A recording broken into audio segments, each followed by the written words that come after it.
Olá, estudantes da segunda série! Nesse vídeo vamos falar sobre editorial.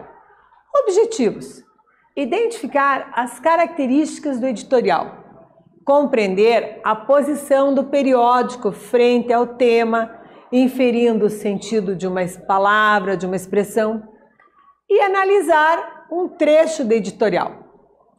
Como faremos? Chama os amigos, os colegas, forma um trio. Primeiro passo. Agora, nós vamos trocar observações sobre o editorial. Então, que tal você fazer a seguinte conversa? O assunto é: no fim, a equação é clara. Petróleo caro aumenta a pobreza. Enquanto você faz aí,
conversou com os teus colegas sobre petróleo caro aumenta a pobreza.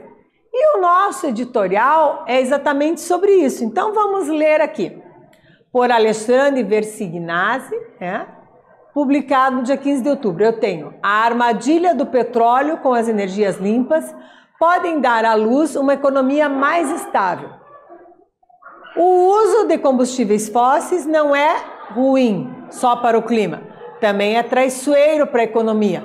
Uma alta de mais de 200% no preço do carvão causou apagões na China. A matéria-prima cara faz com que várias termoelétricas, ou seja, responsáveis pelo grosso da eletricidade chinesa, diminuíssem a produção de energia, deixando regiões do país no escuro e ameaçando cadeias produtivas globais, dado que a China é o chão de fábrica do planeta. O petróleo também não tem ajudado. O preço do barril subiu 50% em 2021, uma das razões para a gasolina, 7%. Contudo, o que os economistas produzem depende de transporte. E transporte ainda depende de transporte, e transporte de petróleo. Isso puxa a inflação para cima no mundo todo. Inflação fora do controle precisa ser combatida com juros altos. Juros altos travam os investimentos. Sem investimentos, o desemprego aumenta. No fim, a equação é clara. Petróleo caro aumenta a pobreza. Não é a primeira vez. Um choque na oferta de petróleo nos anos de 1970, na famosa década de 70, criou uma onda global de inflação e desemprego, que chegaria ao Brasil na forma de um tsunami. Tsunami, você sabe, aquela onda gigante, Então, mas não estamos nos anos 70. Temos a tecnologia necessária para substituir os combustíveis fósseis. O fim do motor a combustão interna é uma questão de tempo. A substituição das termoelétricas a carvão por usinas solares e eólicas também. Perceba. Estou parando e explicando algumas palavras do texto que eu percebo que alguns não dominam. Então, quando eu digo eólica, já coloquei a imagem aqui, tá?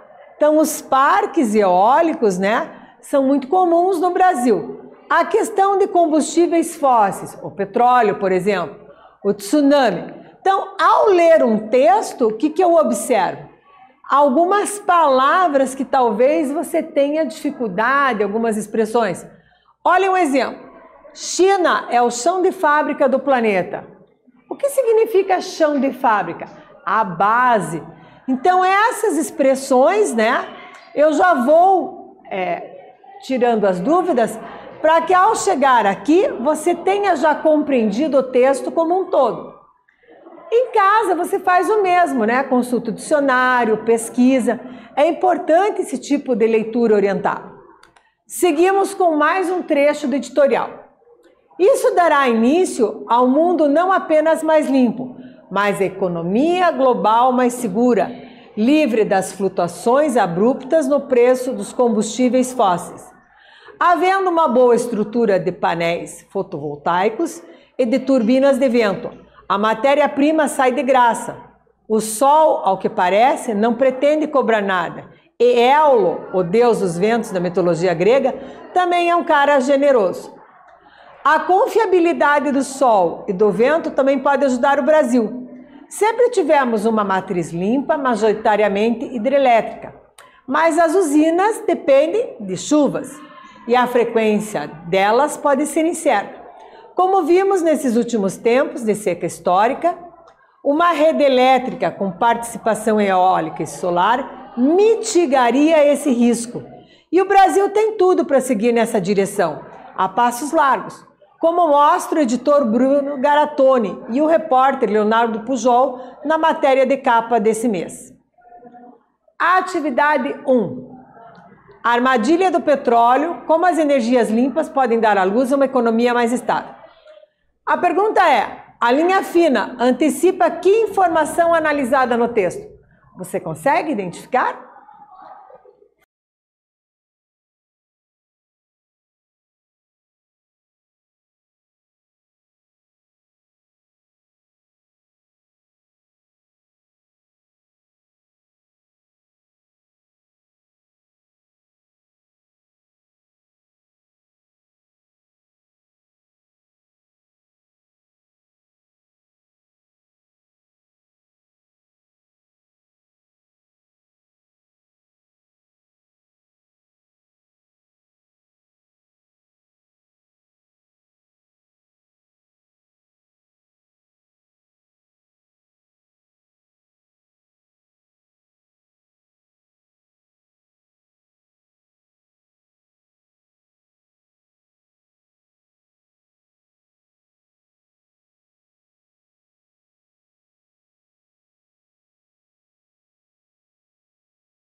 Voltei.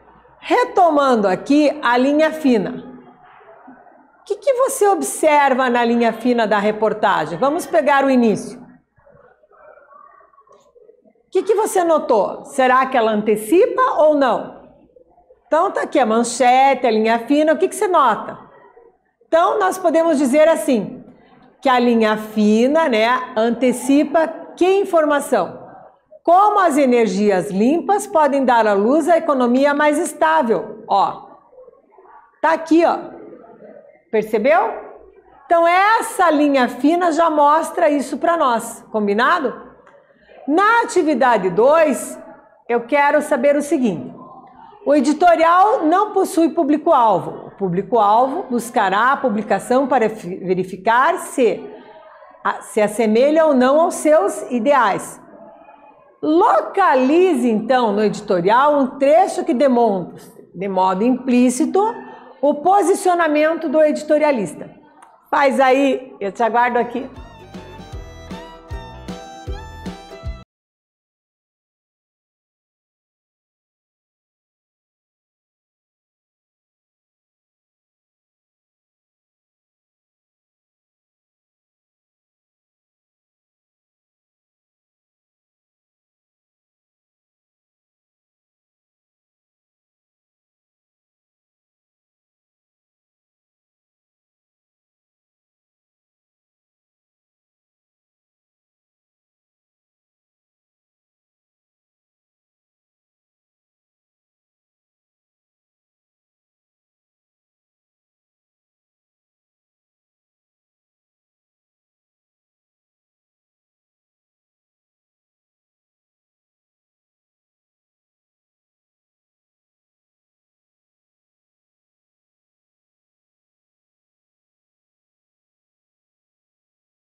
Petróleo.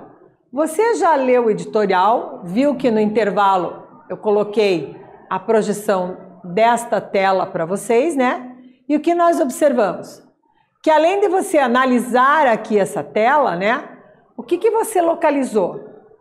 O que você achou de modo implícito o posicionamento do editorialista?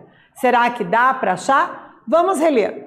Não é a primeira vez. Um choque na oferta de petróleo nos anos 1970 criou uma onda global de inflação e desemprego, que chegaria ao Brasil na forma de um tsunami. Mas não estamos nos anos 1970. Olha agora, o que ele diz? Temos. Temos é o verbo ter. Quem é que temos? Nós. Então ele se inclui, e inclui a todos, dizendo: temos a tecnologia necessária para substituir os combustíveis fósseis. O fim do motor a combustão interna é uma questão de tempo. A substituição das termoelétricas por carvão por usinas solares e eólicas também. Então, com isso, eu posso sintetizar a minha resposta dizendo assim: temos a tecnologia necessária para substituir os combustíveis fósseis. Esse trecho mostrou de modo implícito, tá? O quê? O posicionamento do editorialista, o que ele pensa, como ele se posiciona frente ao questionamento. Na questão 3, tem o releia. Então, a China é o chão de fábrica do planeta. O editorial apresenta nesse trecho uma crítica através de quais figuras de linguagem? Você consegue identificar? Faz aí, eu te aguardo aqui.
Voltei. Estamos tratando da atividade 3 e eu te perguntei sobre figuras de linguagem. Figuras de linguagem você já conhece, não é mesmo? Metáfora, que é uma comparação subentendida. Antítese, que são as oposições, não é mesmo? A hipérbole, que é um exagero. Quais figuras de linguagem será que você lembra? E qual aparece aqui, né? Qual é a crítica? Será que eu tenho exagero? Será que eu tenho uma metáfora? Ó, a China é o chão de fábrica do planeta. O que eu estou comparando? China e chão de fábrica. É uma comparação explícita para ser uma figura de linguagem chamada comparação? Não. É uma comparação subentendida. Então, eu posso sim dizer que a figura de linguagem utilizada é o quê? Uma metáfora, né? Aqui pus até uma imagem do planeta. Numa outra conotação, poderia também considerar o quê? Como sendo uma hipérbole, um exagero. Mas o que prepondera para nós, o que é? A comparação. A China é o chão de fábrica do planeta. E quando eu falo de figuras de linguagem, eu tenho que usá-las, né, com parcimônia nesse tipo de texto, porque elas enriquecem o texto. Eu poderia, por exemplo, usar um eufemismo se eu fosse dizer algo desagradável, né? Uma maneira de abrandar, tá ok? A atividade 4 começa assim: dará início a um mundo não apenas mais limpo, a uma economia global mais segura, livre das flutuações abruptas no preço dos combustíveis fósseis. Primeiro vamos trabalhar o quê? O vocabulário. O que você entende por o mundo mais limpo? O que é esse mais limpo? Livre de poluição, de resíduos, né? Com o descarte correto. A economia global mais segura, livre de flutuações. Essas flutuações, né? Um dia está R$2, outro dia está 7, outro dia cai para 6,50. Então, isso faz com que todo o resto flutue em torno desses preços. Conforme o artigo diz, né? Tudo depende do transporte e o transporte depende do quê? Do petróleo. Abrupto. O que significa abrupto, né? Então, assim, ó, de chofre, né? Rápido, né? Uma coisa que ninguém estava esperando. No preço dos combustíveis fósseis. quais são os combustíveis fósseis? Eu tenho, por exemplo, o petróleo, o carvão. E quais são os combustíveis limpos, né? Eu tenho aqui o combustível eólico, eu tenho o combustível das placas solares, não é mesmo? Então, eu posso observar aqui que você agora vai fazer o quê? Conversar com os colegas com que objetivo? Ver se você concorda com este argumento, e é um argumento que diz assim, ó, dará início ao mundo não apenas mais limpo, mas, olha a conjunção aqui introduzindo o argumento, a uma economia global mais segura, livres das flutuações abruptas no preço dos combustíveis fósseis. Então, quais outros argumentos você e seus colegas podem elaborar? Lembrando que quando eu falo de argumentos, eu tenho vários tipos de argumento. Eu tenho argumento de ilustração, argumento de exemplificação, argumento do que? De causa e consequência, argumento histórico. Pode ser um argumento de autoridade de alguém renomado? Pode. Pode ser um argumento estatístico com dados comprovados? Pode. Então,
voltamos. Estamos conversando sobre esse argumento, se você concorda ou não, qual é essa posição. Lembrando que no editorial, o autor do texto defende uma posição, que é chamada de tese, e fundamenta com argumentos. Então, esse exercício serviu para vocês fazerem o quê? Elaborarem outros argumentos, né? E se posicionarem de maneira favorável ou contrária. Como é uma resposta pessoal, cada pessoa pode ter argumentado a favor ou contra, por exemplo aqui, há um combustível, né? Vocês decidiram aí a melhor maneira, combinado?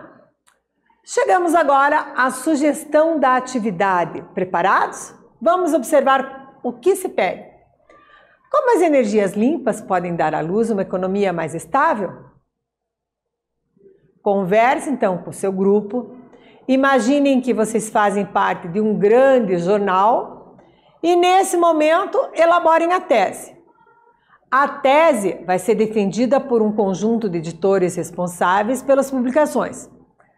Esse teu grupinho aqui, ó, fiz uma imagem em homenagem a vocês, vai fazer o quê? Vai apresentar argumentos que defendam a posição e contenham as refutações e as opiniões contrárias. Combinado? O que aprendemos? O editorial possui como intenção preparar o leitor. É importante destacar no editorial a posição do periódico frente ao tema. A produção de um editorial leva em conta o conhecimento de mundo do autor.